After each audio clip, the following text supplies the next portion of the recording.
Hello, I'm Paul Beckwith. I often talk about climate change as being abrupt climate system change. So it's not just the climate, but all of the different factors that feed into and are a result of the climate. So, it's the Earth system, it's the biosphere, it's the oceans, it's the atmosphere, it's the carbon cycle. All of these things mesh together in a very complex, interconnected system.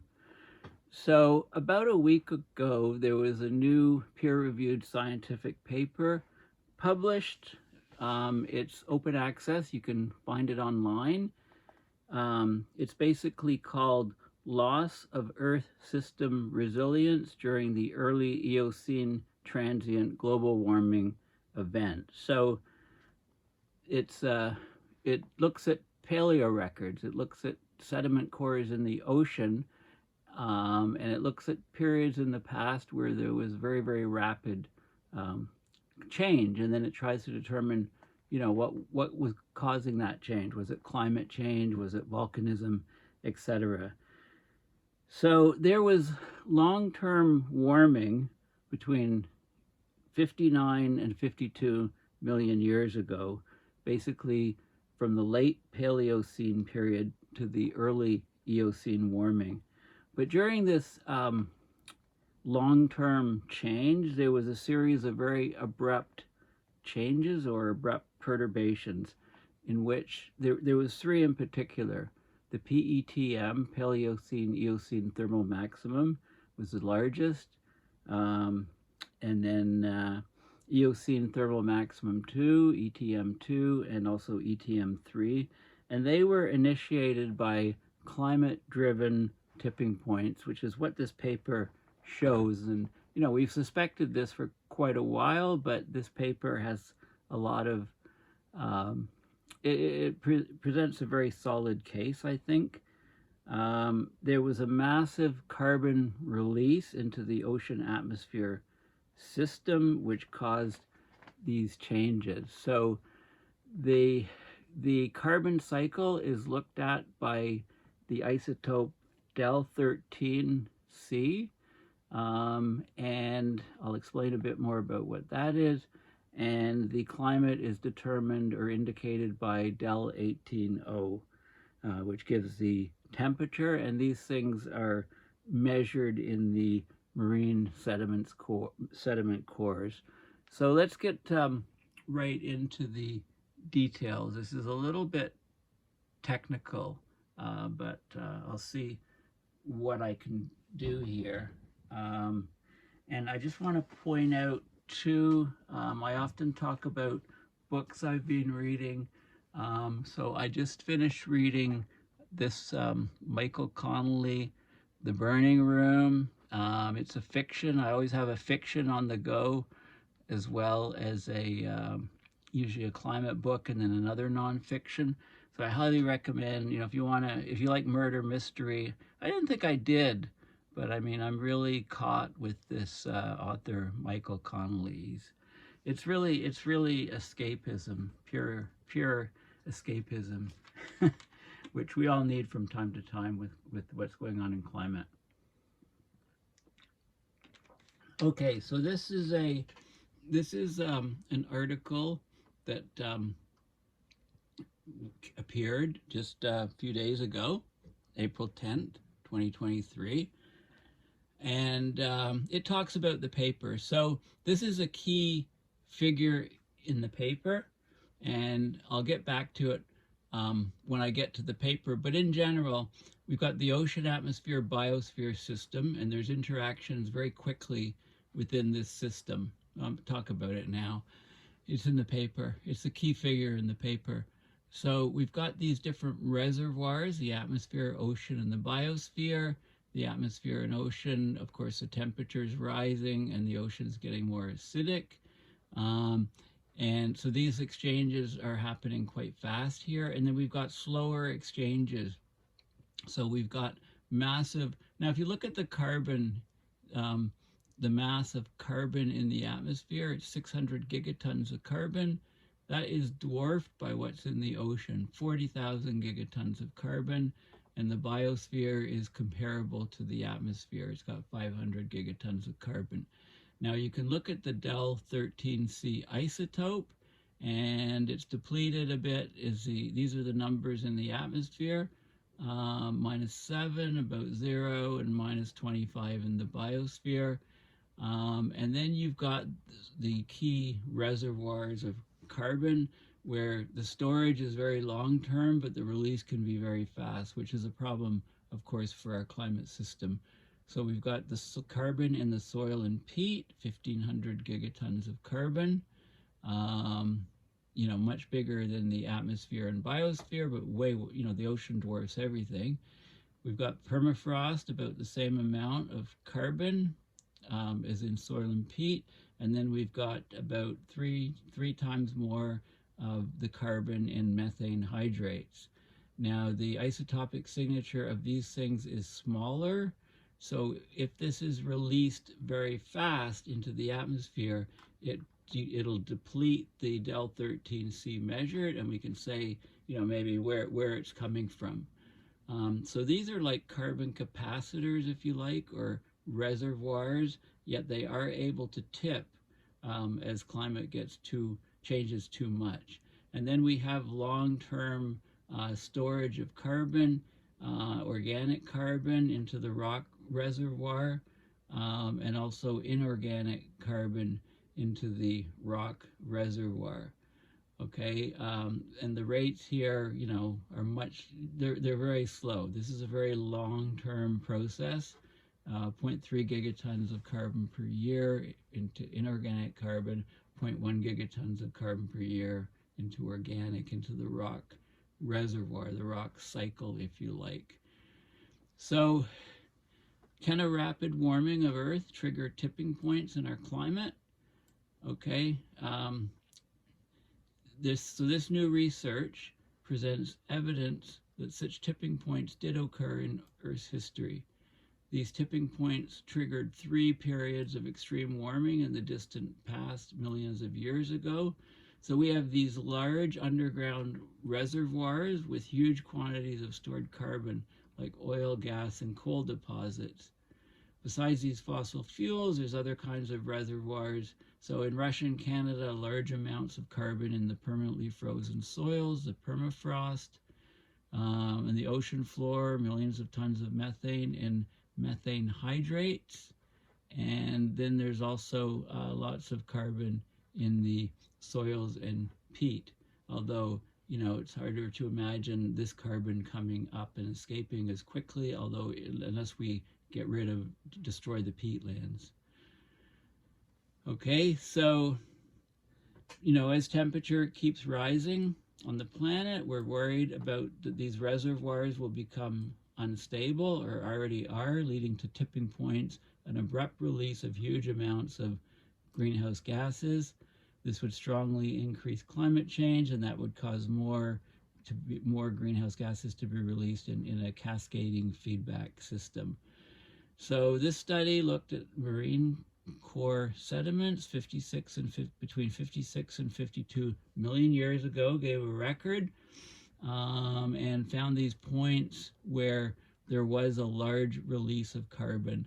And this is, there's a lot of technical jargon in this paper, but I think I have a good handle on what it's trying to say, so I'll try to get you through the morass. There's mathematicians that are, I think, that are involved in this paper, so they're using, there's some jargon, and they like acronyms galore, so it's hard to kind of figure out. You have to read it a couple times to get the gist of the paper.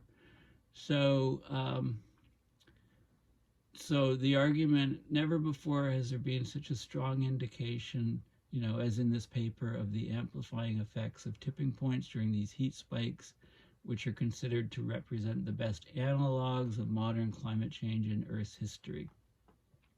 So when you cross a tipping point, you get a new stability situation. It's irreversible for a long time. Like from the perspective of a human lifespan, these changes can be described as permanent, essentially. Okay, there are examples of smaller tipping points, and they give the example of a crater in Turkmenistan that was formed, releasing a steady stream of toxic gases, including methane.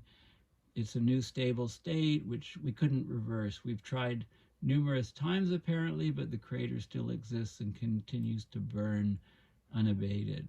Okay, so it's in Darvaza in Turkmenistan.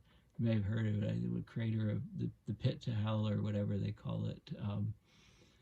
Now, the thing about this is they know that there's a huge release of carbon, but they couldn't pinpoint the carbon reservoir that became unstable, the methane hydrates or the permafrost. You know, these reservoirs probably all played somewhat of a role, because if one tips, and the others are more likely to tip.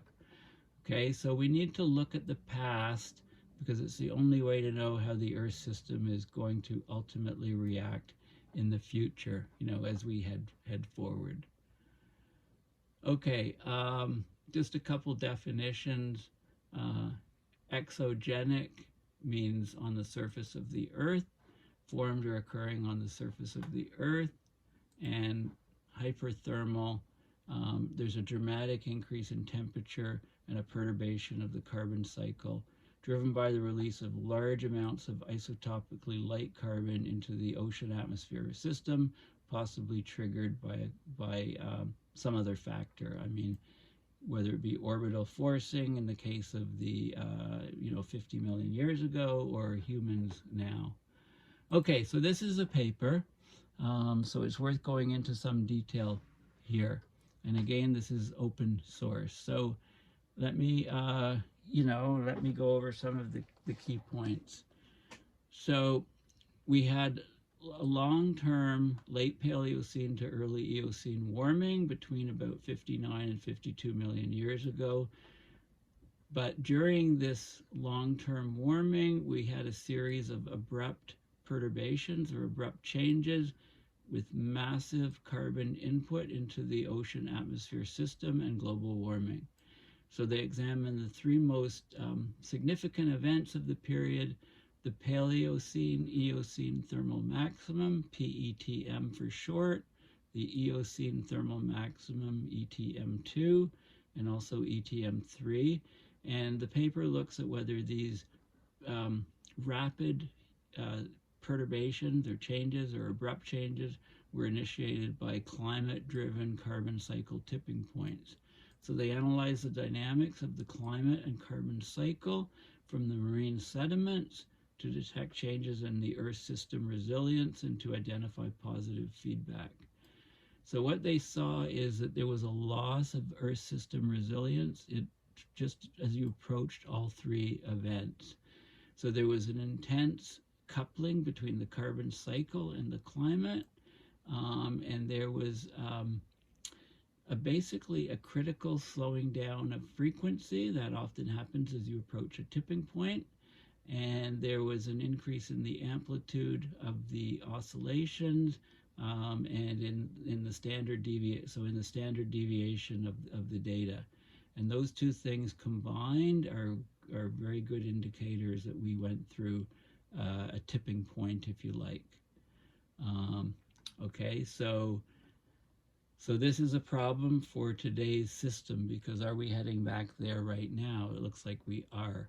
Okay, so I'll go through a couple bits at the beginning of the paper here, and then I'll get into the figures, which I normally show.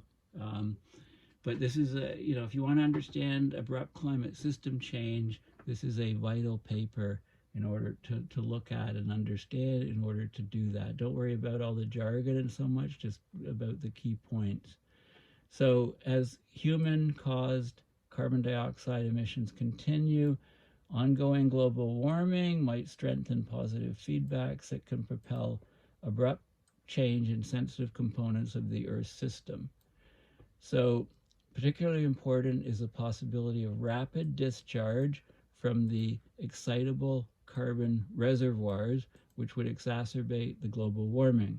The exchange of carbon between reservoirs and the functioning of the global carbon cycle are strongly time-dependent, So on geologically short time scales of up to tens of thousands of years, carbon moves through the global exogenic, so that's at the surface of the Earth, cycle of the ocean, atmosphere, biosphere, surface sediments, and soils. Okay, the cycling of carbon on timescales of several hundreds of thousands of years and longer includes exchange between these exogenic reservoirs and the rock reservoir. Okay, and I showed all of these different reservoirs. That's what this whole diagram is about here, which I showed, which is also in this paper. There's also, you know, volcanism, which is sort of an external thing. The problem is a lot of these reservoirs in the ground are slow storage. It takes a long time to build them up. So they act like carbon capacitors, but then when they're heated, the carbon can be abruptly released and cause very fast climate forcing, only to be recharged later on much longer time scales. So such self-enforcing carbon cycle feedbacks, of course, they include permafrost thawing in response to climate change, and that can trigger biochemical heat release. So as the permafrost degrades, the bacteria degrade it, they actually can produce heat, and that can cause more thaw, you know, a vicious feedback. Other reservoirs that might release carbon include the submarine methane hydrates and the peatlands. Abrupt changes in one of these reservoirs might trigger a response in the others through these so-called tipping cascades or cascading tipping points. Okay, one thing tips, causes another thing to tip, and so on down the chain, like a stack of dominoes toppling. Okay, so we need to constrain the direction and strength of these feedbacks so that we can make adequate climate projections and adaptations, not only for the next century, but also for the generations living in centuries and millennia to come. You know, that's maybe wishful thinking, you know, if they do exist. Okay, so they use the geological record is important, and to look at the climate carbon cycle interactions. So during the last 66 million years, the Cenozoic, the highest amplitude carbon cycle variations were the transient global warming and carbon cycle disruptions during the late Paleocene, early Eocene time period. These are known as hyperthermal events or hyperthermals. So the hyperthermals mark rapid climate warming and massive carbon injection into the global exogenic reservoir at the surface of the Earth from a still debated source, probably a little bit from all three of those sources I've mentioned. Okay, so that's basically the gist of it. So I showed you the scale here of the different reservoirs. You know, these are exchanging carbon quickly, and you know, we have temperature change, you know, being measured because of the greenhouse gases. And then we have the reservoirs that are slower over longer time scales, and then these guys here, you know, somewhere in between that can be tipped by a warming climate, and are of most concern to us. So I went over that in great detail. Now let's have a look at the data. Okay, so the sediments were taken off of the seafloor, so they're benthic. The carbon-13 isotope, the difference, the del-13C, was plotted, and this is what we get from about, you know, this is 60 million years ago, this is 50 million years ago.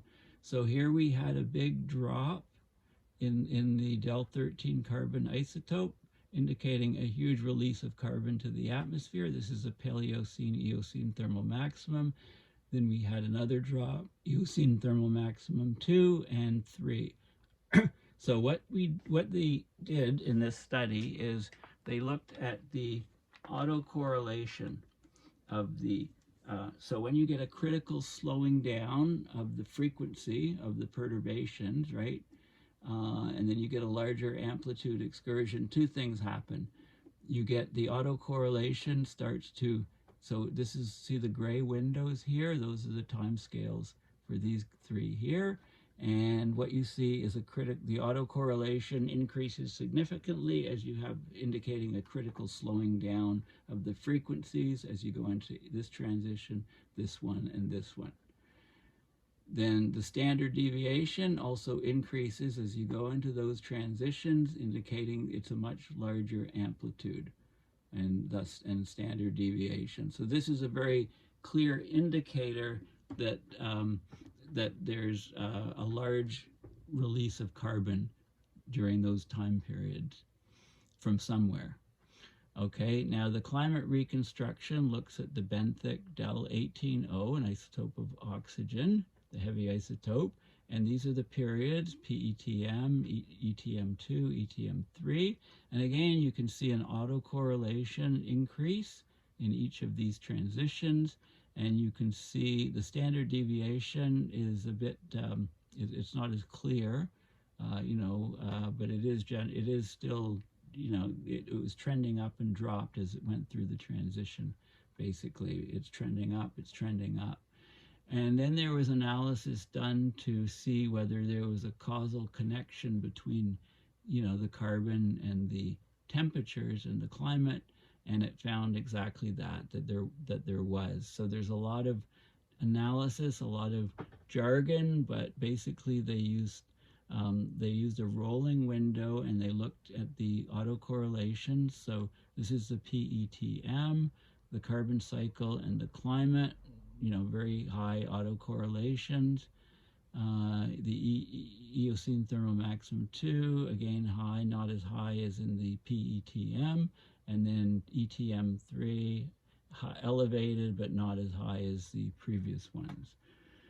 Okay, then they looked at the causality, whether, which is basically, so here's the benthic del 13C again, here's the benthic del 18O again. I've shown these diagrams.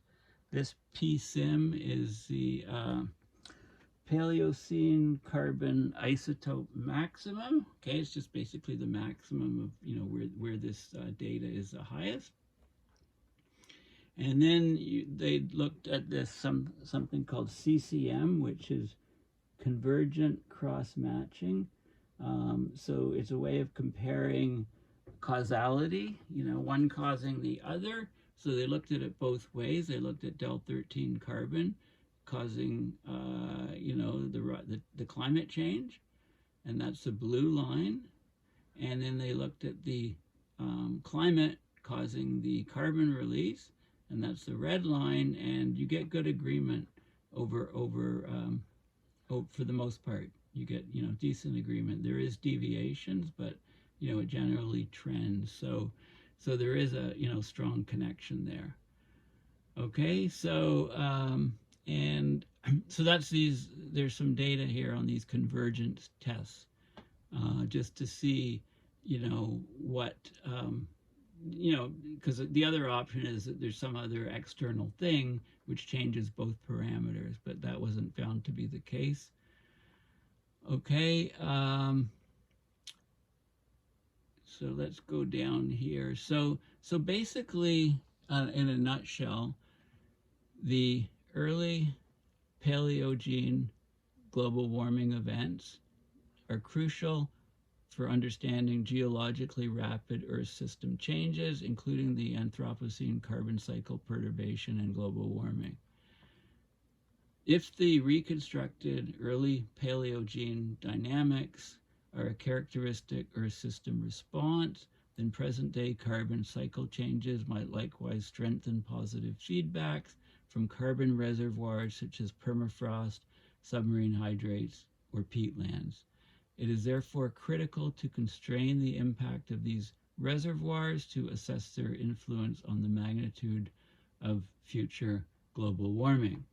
Okay, and there's lots of details on the analysis.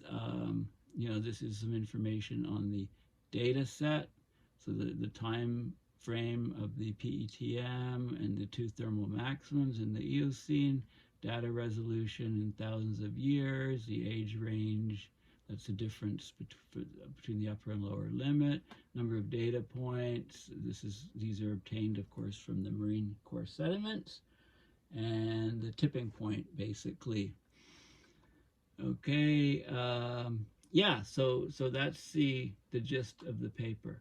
Okay, so this is the, this basically looks at all of the interactions between the different reservoirs of carbon, and, also how the climate is affected, the del 18O. And then this is the data from the sediment cores. So we see basically these excursions. So this is basically, going down here with this is warming. So we see, from this period here all the way over to here, there's a general trend from here to here of, a decrease in the del 13C, which is a general long-term warming, but it's punctuated by these very abrupt transitions.